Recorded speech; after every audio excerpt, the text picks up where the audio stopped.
I also appraised them the drought situation in Karnataka. And it looks they have submitted their report to the Agriculture Department. ಇಂಗ್ಲೀಷ್ನಲ್ಲಿ ಹೇಳಿ ಅಂತಾರೆ, ಆಮೇಲೆ ಕನ್ನಡದಲ್ಲಿ ಹೇಳಿ ಅಂತೀರಿ. ಆದರೆ ಇಂಗ್ಲೀಷ್ನವರು ಇದ್ದಾರಲ್ಲ, ಒಬ್ಬರು ಇದ್ದಾರೆ. ಓಕೆ, ಕನ್ನಡದಲ್ಲಿ ಹೇಳ್ತೀನಿ. ನಾನು I love to speak in Kannada only.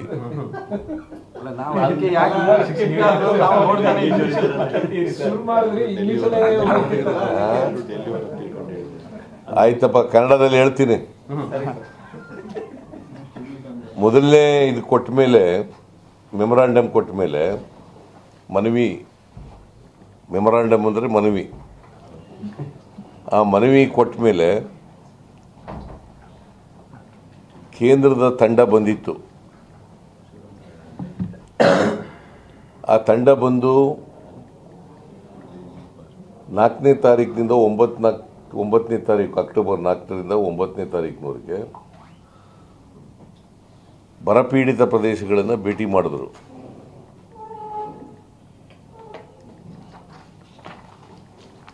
ಭೇಟಿ ಮಾಡಿ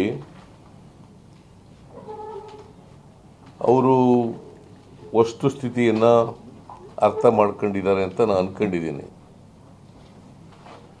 ನಾನು ಕೂಡ ಕೇಂದ್ರದ ತಂಡವನ್ನು ಭೇಟಿ ಮಾಡಿದ್ದೆ. ಅವರಿಗೆ ಕರ್ನಾಟಕದಲ್ಲಿರ್ತಕ್ಕಂಥ ಬರಗಾಲದ ಪರಿಸ್ಥಿತಿಯನ್ನು ಅವರಿಗೆ ವಿವರಿಸಿದ್ದೇನೆ. ಕೃಷ್ಣ ಬೈರೇಗೌಡರು ಮತ್ತು ಕ್ಯಾಬಿನೆಟ್ ಸಬ್ ಕಮಿಟಿ, ಉಪಸಮಿತಿ, ರಾಜ್ಯ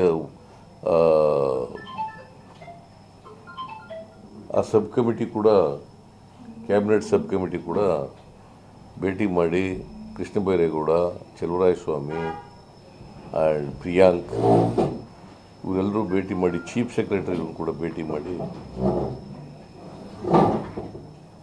ಕರ್ನಾಟಕದಲ್ಲಿರ್ತಕ್ಕಂಥ ಬರ ಪರಿಸ್ಥಿತಿಯನ್ನು ಅವರು ಕೂಡ ಎಕ್ಸ್ಪ್ಲೈನ್ ಮಾಡಿದ್ದಾರೆ.